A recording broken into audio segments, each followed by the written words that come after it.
ডিসপ্লের কালার 100/100 এবং ডিসপ্লেতে রয়েছে ইন ডিসপ্লে ফিঙ্গারপ্রিন্ট সেন্সর, এলটিপিএস এর full HD plus super AMOLED display 120 hertz এবং ইন ডিসপ্লে ফিঙ্গারপ্রিন্ট সেন্সর হয়।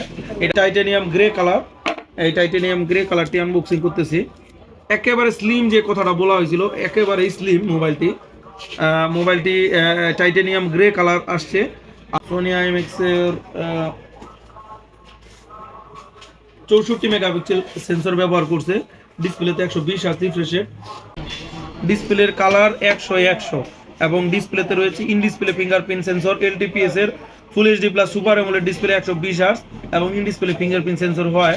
এটাতে আপনি পাচ্ছেন একদম ধামাল লেভেলের একটি পারফরমেন্স। ডিসপ্লেতে আপনি প্রিমিয়াম যত ফিচার 8K 4K সব আপনি এখানে একদম 120 হার্টজ স্মুথ লেভেলে উপভোগ করতে পারবেন। এছাড়াও এটাতে গেমিং সেগমেন্টটা খুবই ভালো পাবেন। আপনারা যারা ফ্রি ফায়ার লাভার রয়েছেন তারা 90 FPS এটা গেম প্লে করতে পারবেন। এবং কি মোবাইলটিতে রয়েছে ডুয়েল স্টুডিও স্পিকার, উপরে একটি স্পিকার এবং নিচে একটি স্পিকার। এই স্পিকারটাকে তারা জেবিএল যে আমাদের প্রচুর স্বনামধন্য একটি সাউন্ড স্পিকার কোম্পানি রয়েছে তাদের হাতে দিয়ে দিচ্ছে। এটা জেবিএল সাউন্ড সিস্টেম।